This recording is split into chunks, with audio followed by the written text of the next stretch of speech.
थकान हो या कमजोरी हो, शरीर कभी बीमार नहीं पड़ेगा। बस तुम्हें शरीर के 4 अंगों पर यह तेल लगाना होगा।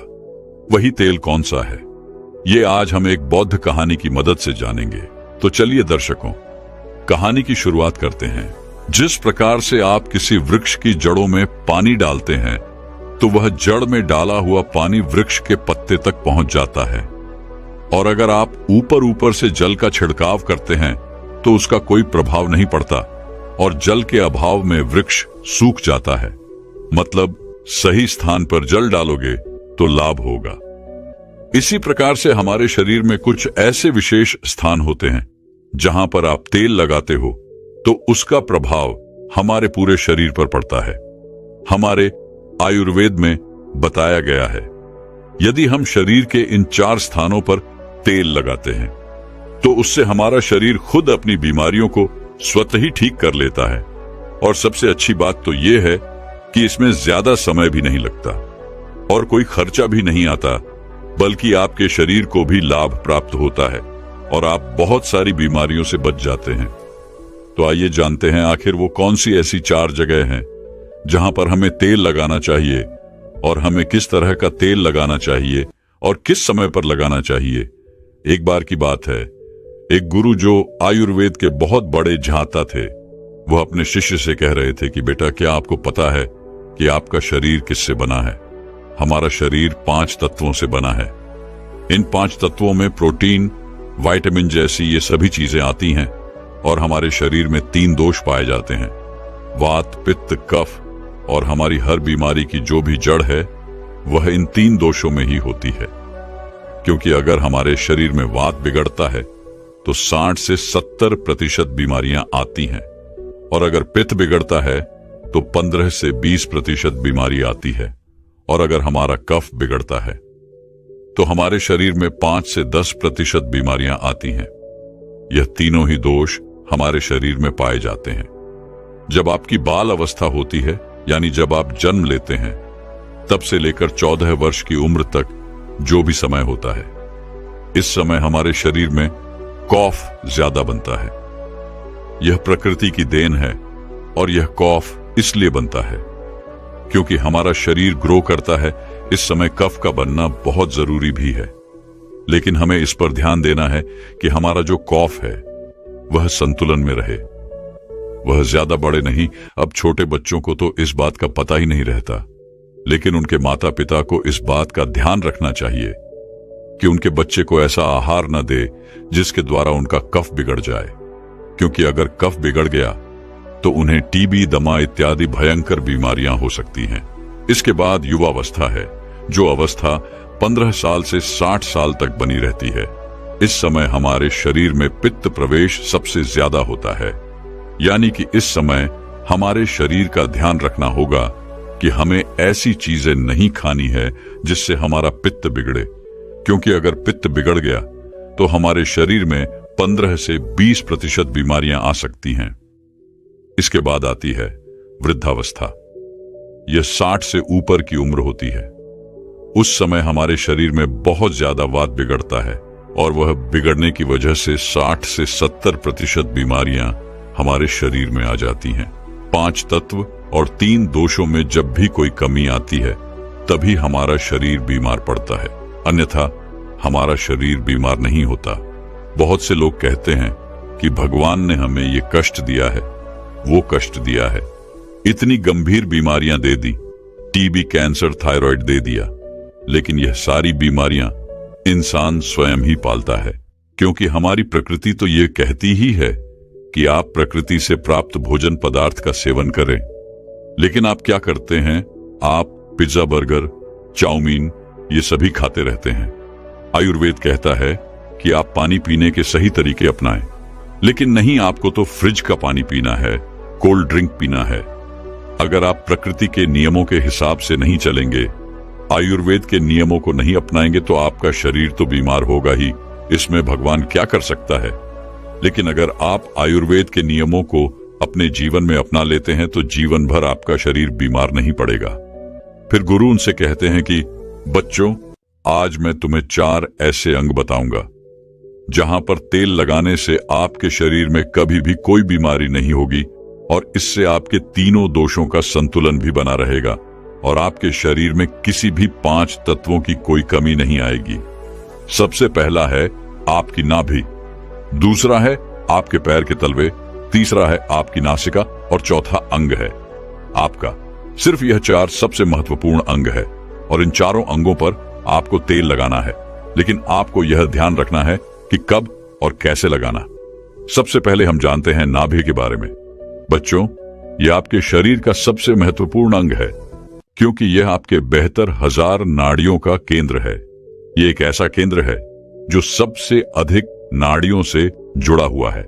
यह जो आपकी नाभि है वह आपके पूरे शरीर से संबंधित है।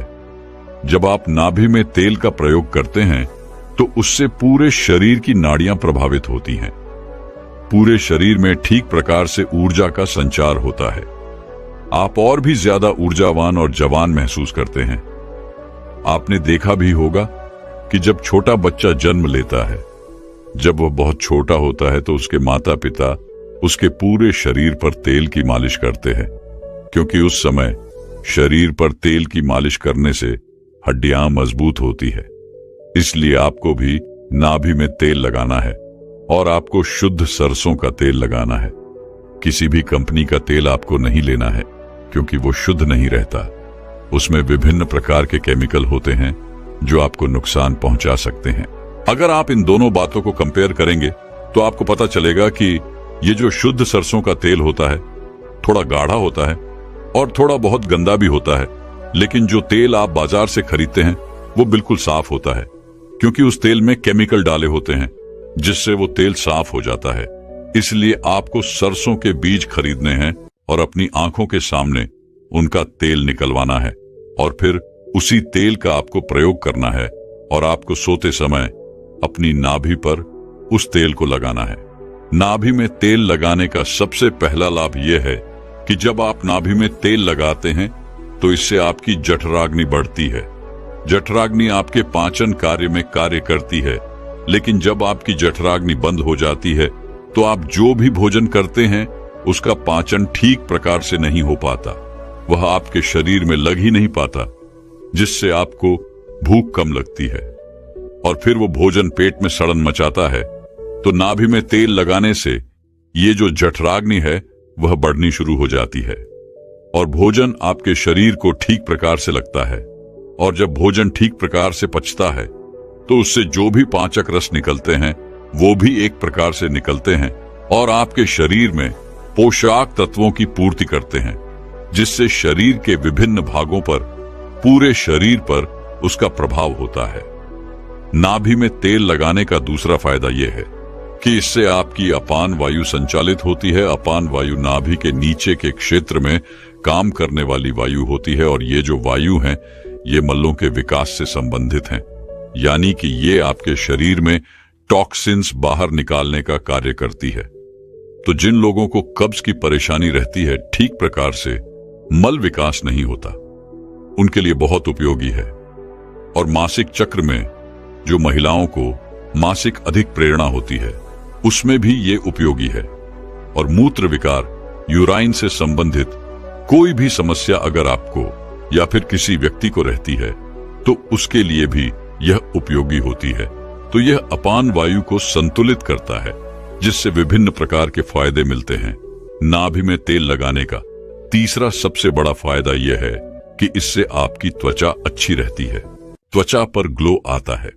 आपने सुना भी होगा कि जब हमारे होंठ फटे हैं तो हमारे दादा परदादा ये सब कहते थे कि नाभि में तेल लगा लो, ठीक हो जाएंगे। और हाँ, ऐसा होता भी है। नाभि में तेल लगाने से कभी होंठ नहीं फटती हैं, स्किन की ड्राइनेस खत्म हो जाती है, चेहरे पर चमक आती है, झुर्रियां नहीं पड़ती। इसके अलावा हमारे शरीर में 72,000 नाड़ियां हैं। जब वह रुक जाती है, अवरोध हो जाता है, तो इनमें प्राण का संचार ठीक से नहीं होता है। जब इनमें प्राण का संचार ठीक से नहीं होता है, जिससे आपको आलस आने लगता है, ऊर्जा की कमी आपको महसूस होती है और आपका मस्तिष्क ठीक से काम नहीं कर पाता। और ऐसा इसलिए होता है क्योंकि ये जो 72,000 नाड़ियां हैं ये सीधे आपके दिमाग से संबंधित हैं और जब आप नाभि में तेल लगाते हैं तो ये नाड़ियां खुल जाती हैं। इससे प्राण का संचार ठीक होता है और शरीर मूल्यवान बनता है। मस्तिष्क बहुत ही अच्छे से कार्य करता है। दूसरा स्थान है आपके पैरों के तलवे। सारी नसें पैरों के तलवे से जुड़ी होती है। इसलिए कहा जाता है कि सुबह सुबह जो मॉर्निंग वॉक होती है नंगे पैर जमीन पर या फिर हरी घास में करनी चाहिए, तो उसकी आंखों की रोशनी कभी कम नहीं होगी। और पैरों के तलवे पर यही शुद्ध सरसों का तेल लगाना है। जब आप सोने जाएं तो आपको सबसे पहले अपने पैरों को गुनगुने पानी से धो लेना है। फिर उन पैरों को अच्छे पोंछ लेना है।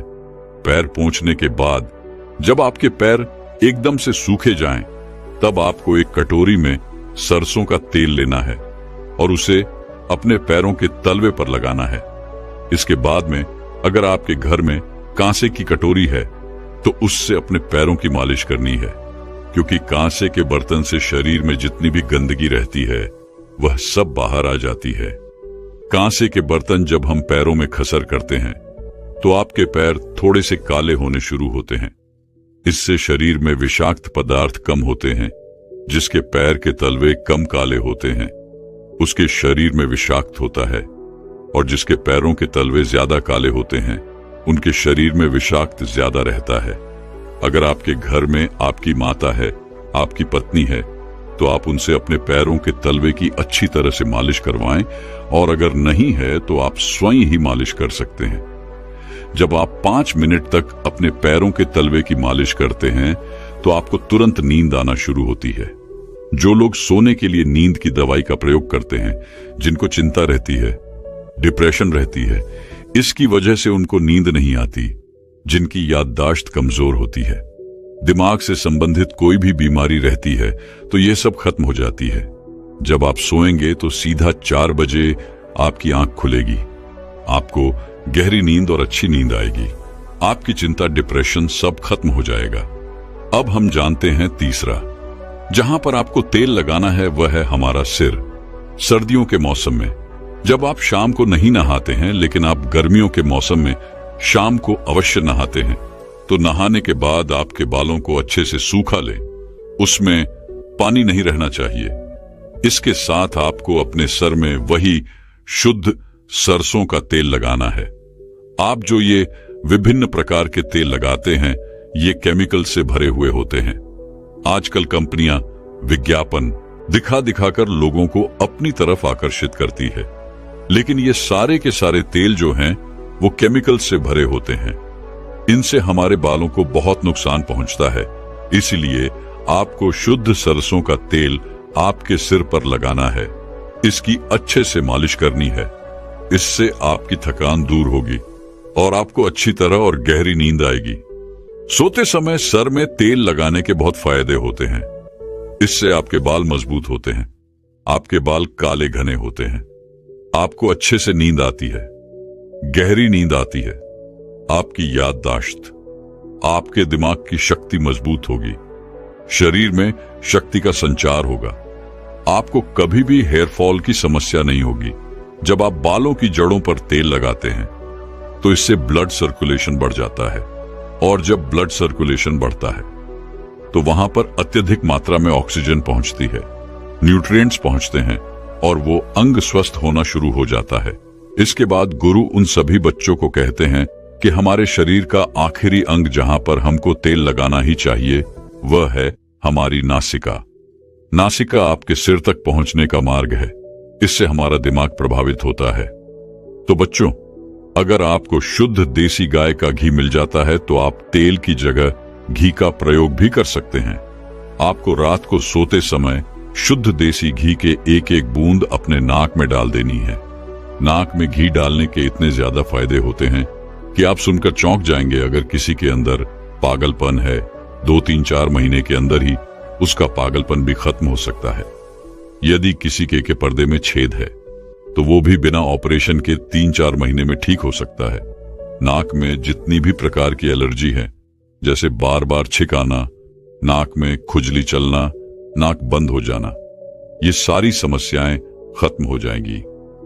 आंखों की रोशनी बढ़ेगी, मानसिक समस्याएं खत्म हो जाएंगी, बाल काले हो जाएंगे, इसके बाद गुरु उन सभी शिष्यों से कहते हैं कि बच्चों, अगर आप अपने शरीर के इन सभी 4 अंगों पर नियमित रूप से सरसों का तेल लगाते हैं तो इससे आपके शरीर में जितने विषाक्त पदार्थ हैं वो सभी बाहर आ जाते हैं और आपका शरीर कभी भी बीमार नहीं होगा। आप हमेशा ही ऊर्जावान महसूस करेंगे। एक दिन एक राजा भगवान बुद्ध के पास आया। बुद्ध के आश्रम में बहुत भीड़ थी। राजा ने भगवान बुद्ध से अनुरोध किया कि वह एकांत में कुछ बुद्ध से कहना चाहते हैं। तथागत बुद्ध बोले, सर्वत्र एकांत है, यही बोलो। फिर राजा ने कहा कि मैं तथागत संन्यास लेना चाहता हूं। बुद्ध गंभीर हो गए। वे बोले कि तुम्हें संन्यास्त होने के लिए दीक्षा के पहले मेरी एक शर्त का पालन करना होगा। राजा ने स्पष्ट किया कि जब दीक्षा लेनी ही है और संन्यास्त होना ही है तो मुझे आपकी सभी शर्तें मंजूर हैं। और फिर तथागत बुद्ध ने आदेश दिया और कहा, अपने कपड़े उतारो, अपने जूते उतारो और नग्न हो जाओ और इसी नग्न अवस्था में अपने राज्य के राजमार्गों पर स्वयं को जूते मारते हुए चक्कर लगाकर आओ। राजा असमंजस में पड़ गया। तथागत बुद्ध यह क्या कह रहे हैं? मैं एक राजा हूं, इस तरह से मैं नग्न होऊंगा और नग्न होकर अपनी ही सड़कों पर कैसे खुद को जूते मारते हुए चक्कर लगाओ।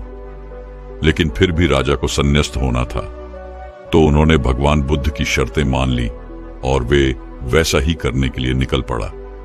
राजा ने वैसा ही किया।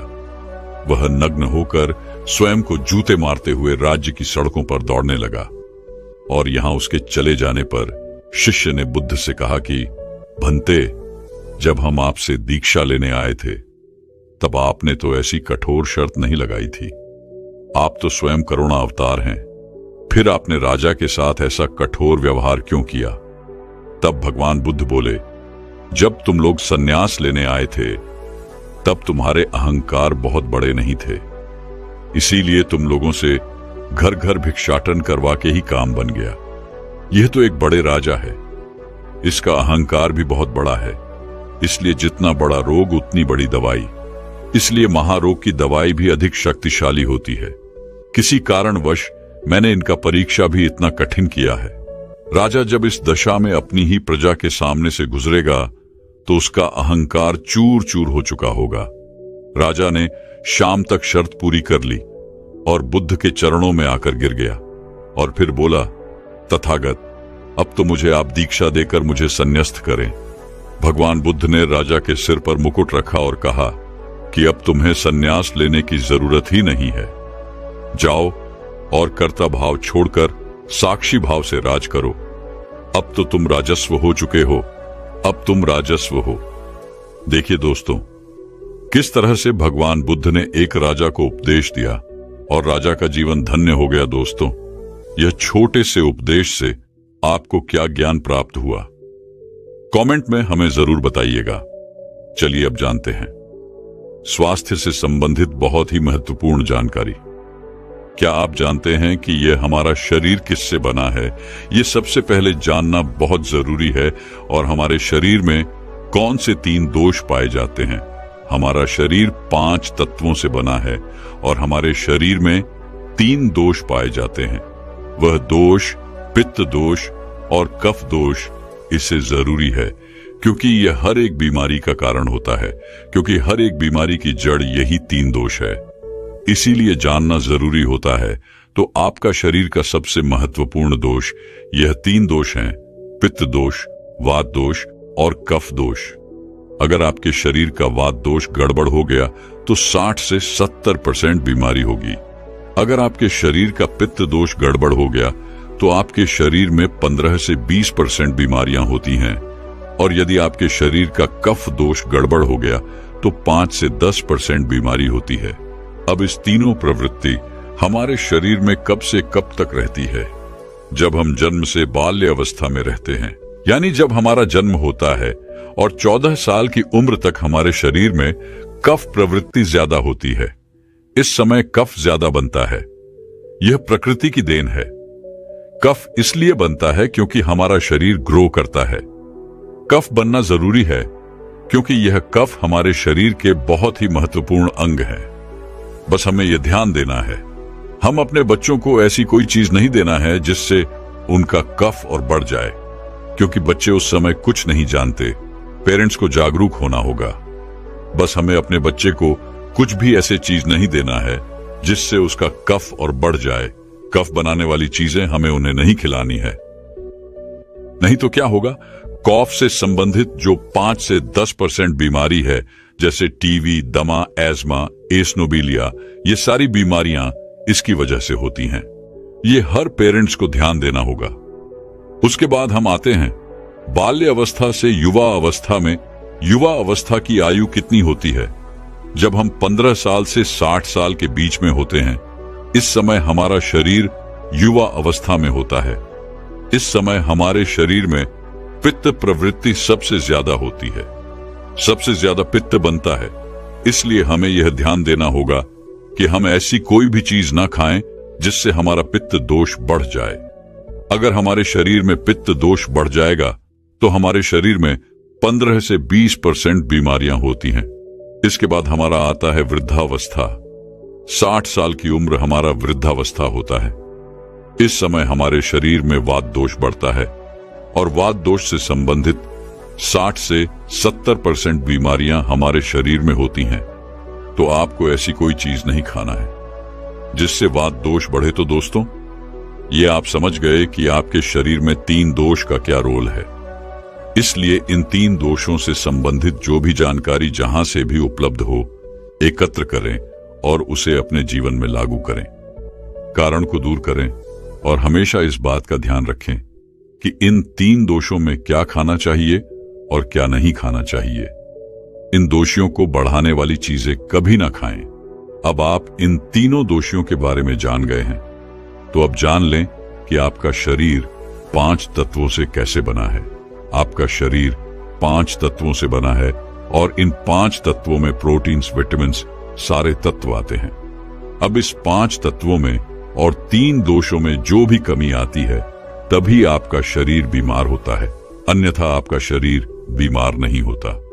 अब आप समझ गए आपका शरीर बीमार होने का क्या कारण है। जैसे कुछ लोग रोते हैं, भगवान ने हमें यह कष्ट दे दिया, भगवान ने हमें यह बीमारी दे दिया, हमें गैस्ट्रिक अल्सर हो गया, हमें थायराइड, ब्लड प्रेशर, शुगर हो गया। क्यों हो गया? भगवान ने नहीं दिया, आपने खुद पाला है।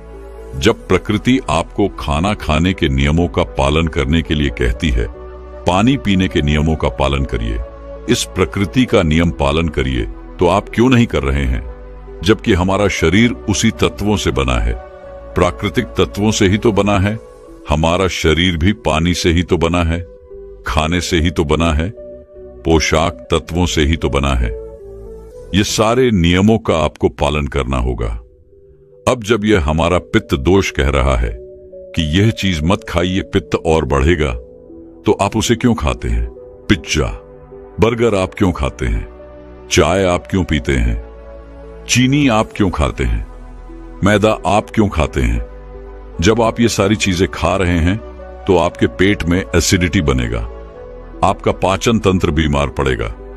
तो जब आपका पाचन तंत्र बीमार होगा तो अनेक बीमारियां आपको आएगी। ये तो आप खुद कर रहे हो ना। अब ब्रह्मांड नहीं दे रहा है, भगवान नहीं कर रहा है, हम आप इसे खुद जाने अनजाने में कर रहे हैं। हम अपने मन को, अपनी जीभ को कंट्रोल नहीं कर पा रहे हैं। तो दोस्तों, ये सारी चीजें आप छोड़ दीजिए। अब बात करते हैं कि हमें अपने शरीर पर कौन सा तेल लगाना चाहिए, कहां पर लगाना चाहिए, इस बारे में जानते हैं। आप समझ गए आपके शरीर का निर्माण कैसे होता है। इसे सुरक्षित रखना आपके हाथ में है। इसकी सुरक्षा आप खुद कीजिए।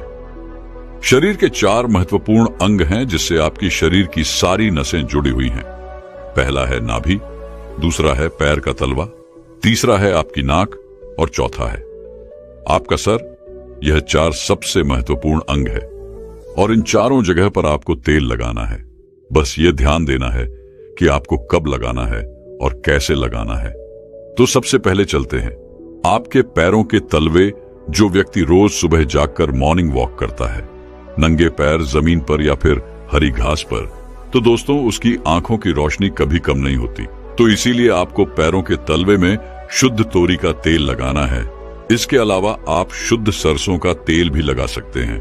जब आप रात में सोने जाएं तो उसके पहले गुनगुने पानी से अपना पैर धो लीजिए। पैर धोने के बाद बढ़िया से उसे साफ कर लीजिए। सूख जाए जब आप बिस्तर पर लेट जाएं और अपने हाथ से मालिश कर लीजिए। रात में सोते समय यही शुद्ध सरसों का तेल, और जैसे ही आप अपने 5 मिनट दोनों हाथों से मालिश करेंगे, तेल से गर्माहट आएगी, तुरंत ही आपको नींद आना शुरू हो जाएगा। अगर आप नींद की टैबलेट लेते हैं, अगर आप डिप्रेशन में हैं, नींद नहीं आ रहा है, तो यह दूसरे दिन से ही बंद हो जाएगा। आपको नींद की टैबलेट की जरूरत ही नहीं पड़ेगी। आपका पागलपन दूर हो जाएगा। याददाश्त बहुत तेज होती है, दिमाग से संबंधित सारी समस्याएं खत्म, और एक ही बार में आप 10 बजे सो रहे हैं। 4 बजे से पहले आपकी नींद ही नहीं खुलेगी। इतनी बढ़िया नींद आती है तो पैर के तलवे में तेल लगाने से आपका पाचन तंत्र मजबूत होता है, याददाश्त तेज होती है, भूख लगती है, शरीर में शक्ति मिलती है, ऊर्जा मिलती है, यानी कि शरीर की सारी पोशाक तत्वों को आपूर्ति कर देता है। दूसरा स्थान है नाभि, जो कि आपके शरीर का सबसे महत्वपूर्ण अंग है। नाभि के पीछे एक ग्रंथि पाई जाती है और इसी ग्रंथि से शरीर की सारी नसें जुड़ी हुई होती है, और यह शरीर की सबसे शक्तिशाली ग्रंथि होती है। इसलिए नाभि में तेल लगाना चाहिए। आप देखते होंगे जब आपके घर में छोटा बच्चा होता है तो माताएं उस बच्चे की तेल से मालिश करती थीं, लेकिन अब तो बच्चों को तेल लगाना ही बंद कर दिया। पहले माताएं 8 से 10 बार दिन में बच्चे की तेल से मालिश करती थीं।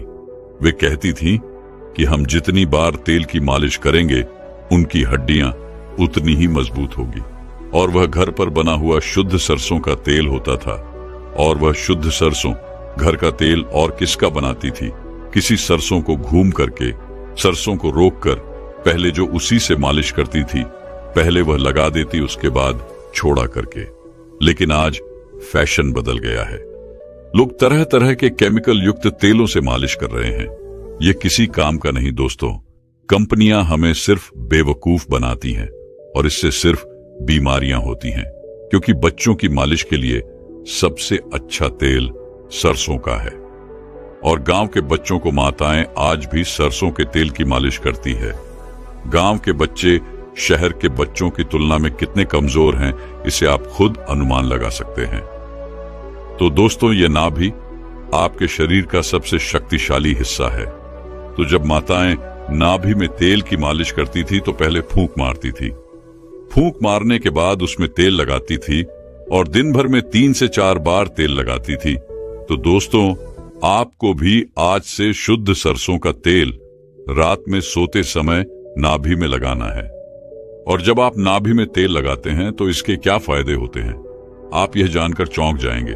पहला फायदा, आपको अच्छी नींद आएगी। दूसरा फायदा, दिमाग से संबंधित कोई भी समस्या नहीं होगी। तीसरा फायदा, आपका पाचन तंत्र मजबूत रहेगा। चौथा फायदा, आपको भूख बढ़िया लगेगी। पांचवा फायदा, आपके शरीर का सारा दर्द दूर हो जाएगा। छठा फायदा, आपकी आंखों की रोशनी बढ़ जाएगी, यानी कि शरीर के हर एक अंग के लिए फायदेमंद है। पैर का तलवा हो गया, नाभि हो गई। अब हम एक कदम आगे चलते हैं, वह है नाक, कान और आंख। तो दोस्तों, आपको नाक में क्या करना है? अगर आपको गाय का शुद्ध देसी घी मिल जाए तो घी की 1 बूंद दाएं नाक में और 1 बूंद बाईं नाक में, दोनों नाक में 1-1 बूंद डालनी है। रोजाना दोनों नाक में 1-1 बूंद डालें। इसके इतने फायदे हैं, मैं यहां गिनाते गिनाते थक जाऊंगा। आपका पागलपन दूर हो जाएगा। अगर किसी को पागलपन है, अगर पागलपन का इलाज चल रहा है, तो 3 से 4 महीने के अंदर पागलपन की दवा बंद हो जाएगी। अगर आपके कान के पर्दे में छेद है तो बिना ऑपरेशन के ठीक हो जाएगा। आपको नींद की समस्या है, नींद की समस्या दूर हो जाएगी। आपकी याददाश्त कमजोर है, याददाश्त आपकी तेज हो जाएगी। शरीर में कमजोरी है, शरीर की कमजोरी दूर हो जाएगी। जुकाम आपको कभी पूरी जिंदगी में नहीं होगा। जुकाम, सर्दी की नाक से संबंधित जितनी भी बीमारी है, आपको नहीं होगी। अब एक अंग और है जहां से आपका शरीर और पूरा दिमाग जुड़ा हुआ है, वह है सिर। अगर गर्मी का सीजन है तो आप स्नान करते होंगे। जब स्नान करके निकले, स्नान करने के बाद जब आपके बालों का पानी सूख जाए तो आपको अपने सिर में शुद्ध सरसों का तेल लगाना है। जैसे ही आप अपने सिर में सरसों का तेल लगाकर सिर की मालिश करेंगे तो आपको 10 मिनट बाद नींद आना शुरू हो जाएगा। सिर में सोते समय तेल लगाने से कई सारे फायदे हैं, जैसे आपके जो बाल पक रहे होंगे वो भी रुक जाएगा, आपको नींद बढ़िया आएगी, दिमाग की याददाश्त पावरफुल होगी, शरीर की शक्ति बढ़ेगी, शरीर की कमजोरी दूर हो जाएगी, यानी कि शरीर की सारी शक्तियां आपको मिलेंगी सिर में तेल लगाने से। तो दोस्तों, आप शुद्ध सरसों तेल को अपने शरीर के इन 4 अंगों पर लगाएं और देसी घी को अपने नाक में डालिए। यह प्रक्रिया आप अपना लीजिए, आपका शरीर स्वस्थ और तंदुरुस्त हो जाएगा। जैसे हमने कहा कि यह हमारा शरीर है, हमारा शरीर हमारे ऊपर डिपेंड है। हम इसे किस तरह से रखते हैं, मान लीजिए एक कपड़ा है, आप उसे कितनी सेफ्टी से रखते हैं। खास तौर पर सफेद कपड़ा हो गया, आप उसे पहनते हैं, पहन के बाहर जाते हैं तो आप उसे बहुत बचा बचा कर रखते हैं कि कहीं गंदे स्थान पर टच ना हो जाए। सफेद कपड़ा है, इसमें दाग लग जाएगा, कितना बचा बचा के चलते हैं और फिर आते ही खूंटी में निकालकर आराम से टांग देते हैं जिससे उसमें दाग नहीं लगता है, और फिर अगले दिन पहनते हैं और उसको ध्यान से प्रेस, आयरन वगैरह है करते हैं। तो दोस्तों, ठीक उसी प्रकार इस शरीर की देखभाल आप खुद कीजिए। जितनी आप इस शरीर की देखभाल करेंगे उतना ही आपका शरीर स्वस्थ व निरोगी बना रहेगा। तो जैसे हमने कहा, इसका पालन करिए। दोस्तों, मैं उम्मीद करता हूं कि यह कहानी सुनने से आपके जीवन में अच्छे बदलाव आए होंगे। आपको इस वीडियो से क्या सीखने मिला ये कमेंट करके जरूर बताएं और अपने परिवार, दोस्तों या आपके करीबी इंसान के साथ ये कहानी शेयर करके उन्हें भी इस ज्ञान से परिचित करवाएं। बाकी अगर आपको ये वीडियो दिल से अच्छी लगी हो तभी इस वीडियो को लाइक कर देना, और आपने अब तक इस चैनल को सब्सक्राइब न किया हो तो चैनल को सब्सक्राइब भी जरूर कर देना। आपका हर दिन शुभ हो और खुशियों से आपका जीवन भरा रहे। धन्यवाद। नमो बुद्धाय।